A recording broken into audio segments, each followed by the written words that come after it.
Bonjour et bienvenue dans ce second cours sur l'analyse fonctionnelle des systèmes, sur l'analyse des systèmes pluritechnologiques. Dans ce cours, nous allons non pas nous intéresser aux fonctions du système de notre bouilloire, en l'occurrence on va repartir sur la notion de bouilloire électrique, on va s'intéresser à la notion structure, c'est-à-dire de quoi est composé notre système. Alors déjà, c'est quoi un système complexe pluritechnologique? Donc un système remplit une fonction globale. Si on repart sur notre bouilloire, la fonction globale, c'est bouillir de l'eau, qui est directement liée à un ou plusieurs besoins d'un utilisateur client.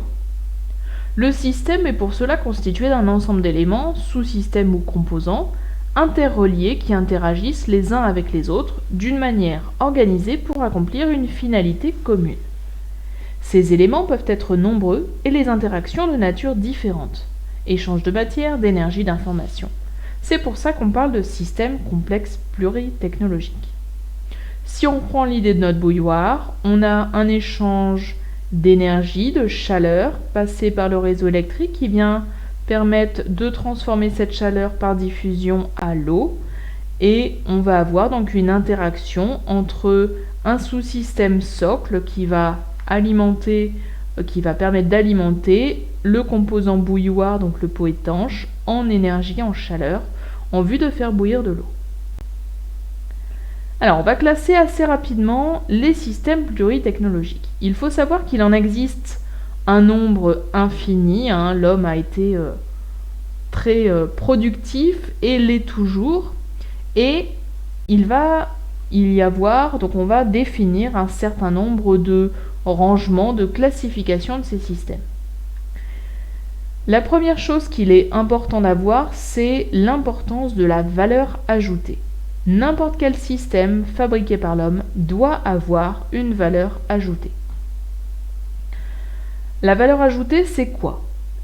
La valeur ajoutée d'un téléphone, c'est de pouvoir appeler quelqu'un. La valeur ajoutée d'une voiture ou d'un vélo, c'est de pouvoir conduire pour un vélo une personne d'un point A à un point B sans utiliser d'autre énergie que la force des muscles. La valeur ajoutée de la voiture, c'est de pouvoir transporter plusieurs personnes en même temps d'un point A à un point B. On va pouvoir voir la notion de durée de vie. Il y a des produits qu'on utilise et qu'on jette. Le masque par exemple, les bouteilles d'eau qui tentent à être périmées.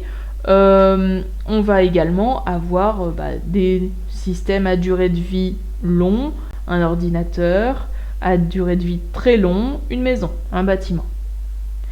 On va avoir la notion de maintenance. Est-ce que c'est un système qui va que une fois que ça tombe en panne, je le jette? Ou est-ce que ce système, une fois qu'il tombe en panne, je peux le renvoyer au fabricant ou le donner à réparer pour pouvoir le réutiliser? C'est le cas notamment de la notion de toutes les voitures qui sont maintenues le plus possible pour garder une longueur de vie. La notion de coût d'achat, un système, vous ne l'achèterez que si il est à un prix psychologiquement acceptable.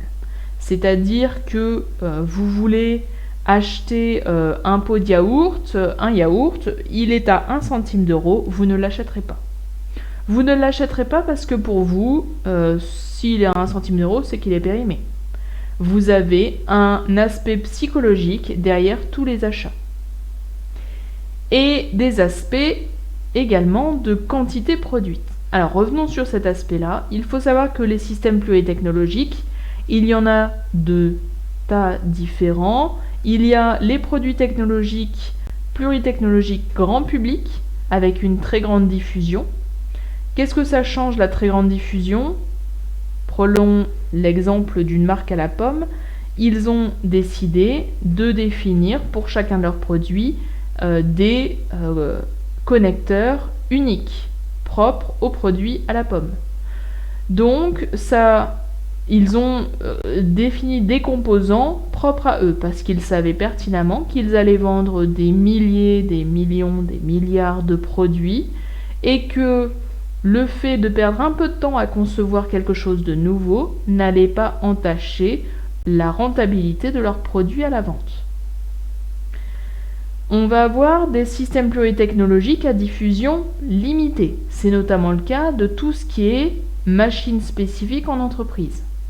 Tout ce qui est destiné aux entreprises, par exemple les remplisseurs de bouteilles. Alors oui, vous avez, là c'est une étiqueteuse en l'occurrence, qui est-ce qui étiquette à grand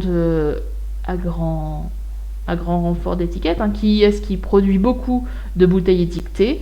Vous allez avoir tous ceux qui font de l'eau, tous ceux qui font du Coca-Cola, tous ceux qui font n'importe quel soda, du jus de fruits, mais ça va s'arrêter là. Finalement, le nombre d'entreprises dans le monde va se limiter à peut-être 100, 200, 300 entreprises différentes dans ce domaine-là.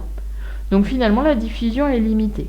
La conception va être faite en sorte que les systèmes, les structures qui vont être utilisées pour dessiner, pour concevoir cette machine-là, ne vont pas être des choses spécifiques, comme on a pu le faire dans les smartphones, mais bien des choses qui sont achetées sur catalogue, des visseries, des plaques de tôle, des pieds, et on va essayer, comme d'un Lego, de combiner tout ça pour fabriquer une machine qui fonctionne comme on le souhaite.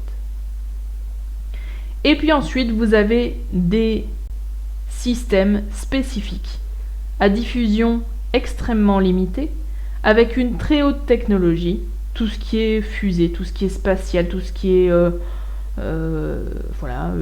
l'accélérateur de particules, tous ces systèmes il en existe 3, 4 dans le monde, et qui ont défini des systèmes, donc qui ont été définis pour un nombre très limité.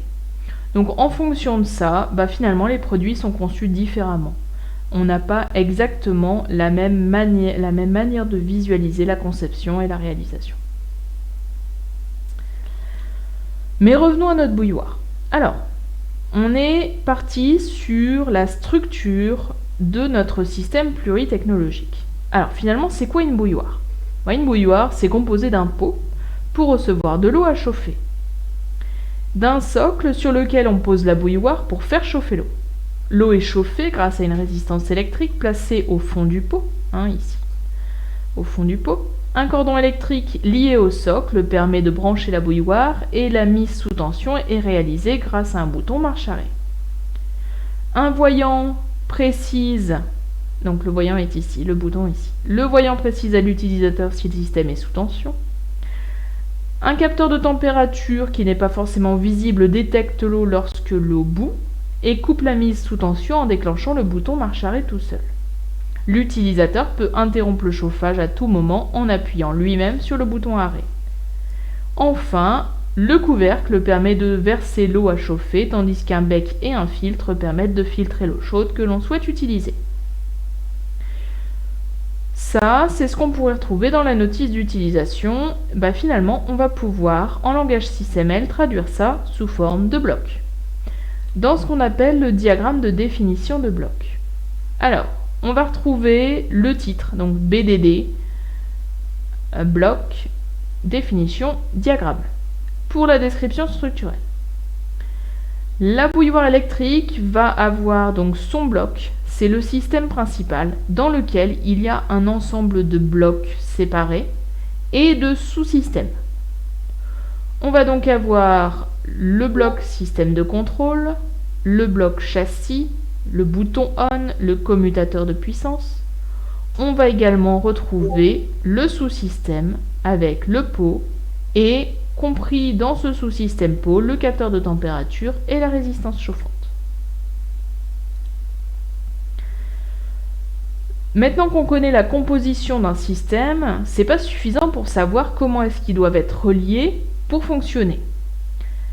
C'est pas parce qu'on a tous les éléments d'un système qu'on est capable de le faire fonctionner. Donc, on va devoir définir ce qu'on appelle le diagramme de bloc interne, qui va reprendre l'ensemble de ces blocs, qui va leur mettre ce qu'on appelle des ports d'entrée et de sortie, qui permettent de faire transiter les flux de nature différente, l'énergie, la matière ou l'information. Le système de contrôle donc va se retrouver ici, le bouton on, le commutateur de puissance. Le reste a été resté libre, on va le remplir par la suite. Voilà ce que donne le diagramme de bloc interne. Qu'est-ce qu'il nous renseigne? Il nous donne déjà la notion du sous-système pot, qui est ici, dans lequel on a un capteur de température et une résistance chauffante. Dans ce pot, on a un premier port, donc là vous voyez qu'on a des flèches qui sont dirigées, on reviendra dessus après. On met de l'eau dans le pot, et non pas, ce n'est pas le pot qui nous fournit de l'eau, hein. On met de l'eau dans le pot. Ensuite, on branche notre système. Et une fois qu'on l'a branché, c'est-à-dire que le commutateur de puissance reçoit de l'énergie électrique, l'utilisateur fait une pression sur le bouton. Le doigt d'utilisateur presse le bouton qui, une fois qu'il est à on, donc là on a un flux d'informations, on remarque qu'on n'a pas de flèche ici, va enclencher l'ensemble. Donc le système de contrôle qui reçoit la commande on va faire chauffer l'eau. Ce chauffage va permettre au commutateur de puissance de faire passer l'énergie électrique du réseau de l'autre côté et alimenter la résistance chauffante à l'intérieur du pot. Cette résistance chauffante va créer un flux calorifique qui va générer de la chaleur et le capteur de température va relever cette chaleur et transformer cette énergie en information de mesure, donnant au système de contrôle la température en temps réel de l'eau. Et à partir du moment où, au niveau du programme, on va être à la température est atteinte, le système de contrôle va relâcher le bouton. Donc le diagramme de bloc interne, il permet de faire la jonction entre chacun des composants en expliquant le flux qu'il passe entre chacun des blocs. Il permet de montrer donc les interactions entre les différents blocs composant un système complexe. On retrouve deux types de connexions, les échanges matière, information, énergie avec des flux dirigés et les échanges de services invoqués, notamment au niveau des contrôles de commande, qui sont représentés par des ports standards, c'est-à-dire qui n'ont pas de direction. Dernier type de schéma structurel qu'on va rencontrer, qui n'est pas dans tout ce qui est notion SysML, mais qui est très utilisé, parce que très représentative de ce à quoi et de la composition d'un système pluritechnologique. C'est la notion de chaîne fonctionnelle. Dans un système complexe, il faut savoir qu'on va toujours retrouver deux parties distinctes. La partie en haut, ici en bleu, c'est la notion, c'est elle qui agit sur les flux de données. C'est ce qu'on appelle la chaîne d'information. La partie en verte, c'est ce qu'on va appeler la chaîne d'énergie puissance, c'est-à-dire c'est elle qui va gérer les flux d'énergie et de matière. Si l'énergie électrique est un flux essentiel dans un système pluritechnologique, on n'imagine pas un système pluritechnologique sans énergie électrique, il faut savoir qu'on en a deux types. On a au niveau de la chaîne d'information un flux, une tension faible qui va permettre de transporter de la donnée. En général, on ne va pas dépasser les 48 volts, on va être entre 5, enfin même entre 0 et 48 volts. Le 0 volt étant l'absence d'information, le 5 volts la présence d'information, et puis en fonction de ça, on va, en fonction des technologies, aller plus ou moins dans des composants plus ou moins puissants. Et on va avoir au niveau de la chaîne d'énergie-puissance, en revanche, une utilisation d'électricité en forte puissance, c'est-à-dire une énergie qui va aller jusqu'à 380 volts. Ça va être le cas de tout ce qui est moteur, voilà, les gros moteurs des machines vont aller jusqu'à un 380 volts pour donner suffisamment de puissance. Alors, si on rentre dans chacun des blocs, on va commencer par la chaîne d'information. La première fonction d'une machine, ça va être la notion d'acquisition. La machine va acquérir des données. Elle va l'acquérir grâce à l'interface homme-machine, c'est-à-dire le bouton, l'écran tactile, le clavier de la machine. Ça traduit la consigne de l'homme en une image exploitable par le système. L'autre solution, c'est le capteur. Le capteur, il ne récupère pas de données de l'homme, mais de son système lui-même. Il va aller chercher l'information sur l'état de la chaîne d'énergie-puissance et va dire à la commande, au fait, mon eau bout, tu peux t'arrêter. Donc c'est ce capteur qui va renvoyer l'information. Deuxième fonctionnalité, la notion de coder et de traiter et mémoriser. Alors de manière générale, ce bloc-là, ce sera souvent représenté sous un seul bloc, la notion de traiter. Le coder, c'est le fait de transformer une image de grandeur physique, en général une tension, sous la forme d'un signal numérique. C'est pour ça qu'on va parler de convertisseur analogique numérique. Le plus souvent maintenant, les capteurs ont cette fonction-là directement intégrée. Vous récupérez un capteur qui va mesurer une température et directement vous renvoyer un nombre binaire. Donc à l'aide d'un programme qui va être implanté notamment dans le traité et de composants électroniques, on va traiter l'information prise par l'acquisition en vue d'émettre les ordres. Les ordres, ils sont émis par ce flux-ci qui va permettre de piloter la chaîne d'énergie-puissance. Et si on n'a pas besoin de piloter, ou en parallèle, on va communiquer avec les autres systèmes si notre machine est complexe, ou restituer l'information à l'utilisateur. L'interface machine-homme, cette fois-ci, va permettre de restituer, donc c'est le bouton lumineux, le voyant lumineux qu'on va visualiser sur notre bouilloire, et qui va informer de l'état d'allumage de notre machine.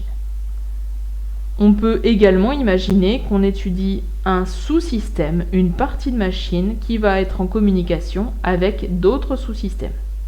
Par exemple, on peut très bien imaginer ne pas étudier toute la voiture, mais uniquement étudier le système de freinage qui va envoyer une information à tel ou tel sous-système de la voiture. Pour ce qui est de la chaîne d'énergie-puissance, on va avoir la fonction unité d'alimentation, unité de stockage. Cela concerne principalement l'alimentation en énergie, en général électrique. On va retrouver deux solutions principales. Alimenter, c'est souvent le secteur pour les grosses machines, ou alors stocker, ce sera une batterie qui va être rechargeable. Mais on peut très bien imaginer quelque chose de plus complexe, je parlais de la voiture tout à l'heure, comme récupérer de l'énergie du freinage d'une voiture. On va ensuite avoir la notion de préactionneur, c'est avant l'actionneur, pré. C'est lui qui, en fonction de ce qui a été récupéré par l'unité de commande, va dire « Ok, toi actionneur, moteur, vérin, tu vas pouvoir démarrer, voici l'énergie qu'il te faut pour démarrer. » Il va transmettre l'énergie de la puissance entrante au moteur, à l'actionneur ou à, ici pour notre bouilloire, la résistance chauffante. L'actionneur va transformer l'énergie distribuée en énergie mécanique le plus soulevant, de translation pour un vérin, de rotation pour un moteur, et puis sur notre bouilloire, ça va être plutôt en puissance de chauffe. Le transmetteur adapte et transmet l'énergie exclusivement pour le coup mécanique délivrée par l'actionneur pour le rendre utile à l'effecteur.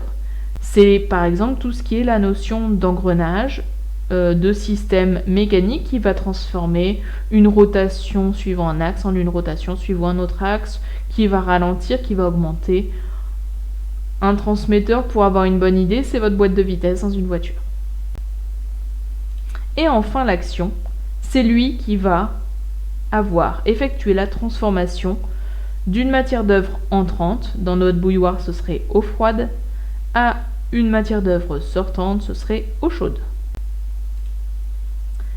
D'un système à l'autre, on ne va pas retrouver l'ensemble de ces fonctions. Acquérir, coder, traiter, communiquer, restituer, alimenter, stocker, moduler, convertir, transmettre, agir. Cependant, il faut absolument connaître l'architecture générale de ce système avec les mots précis. Même si tous les systèmes ne vont pas les utiliser, on va être amené à remplir dans certains exercices telle ou telle fonction ou tel système en dessous. Donc tout n'est pas forcément utile. Par exemple, dans notre bouilloire électrique, on n'a pas de stockage d'énergie, donc ce bloc-là ne va pas apparaître. Si on l'applique à notre bouilloire, voilà ce que ça donne. On a donc l'alimentation qui est faite en énergie électrique grâce au fil électrique. L'énergie électrique donc est modulée grâce à un bouton on-off et au commutateur de puissance. Donc là, on a une action directe sur le modulé quand on appuie sur le bouton. L'énergie électrique est convertie grâce à la résistance chauffante en énergie thermique qui permet d'agir sur le pot, et de ce pot-là sort l'énergie thermique. L'acquisition, donc c'est soit le bouton on-off, soit la température qui est relevée depuis la chaîne d'énergie. Donc on va avoir le capteur de température qui va envoyer au système unité de traitement et qui va restituer à l'ampoule, qui va éteindre l'ampoule pour dire que l'eau est chaude. Donc voilà, on a ici deux types d'énergie, les liens énergie-puissance en bleu et le lien d'information ici en rouge. Vous remarquerez également l'usage de demi-flèches en énergie et de flèches entières en lien d'information. Voilà, en espérant avoir été clair sur la notion d'analyse structurelle, maintenant que vous avez l'analyse fonctionnelle et structurelle d'un système, vous avez possibilité de commencer à entrevoir l'ensemble des systèmes, c'est-à-dire à comprendre l'utilité de ces diagrammes. Il faut bien avoir en tête que les diagrammes SysML, les chaînes fonctionnelles, permettent d'abord de vérifier que vous avez compris le système et ensuite de vous donner des informations sur ce système. À partir de là, on va pouvoir mener des études, que ce soit en cinématique, en statique, en asservissement, quelle qu'elle soit. On va toujours se référer dans les exercices à tel ou tel système, à telle ou telle description pour comprendre le système que l'on va étudier.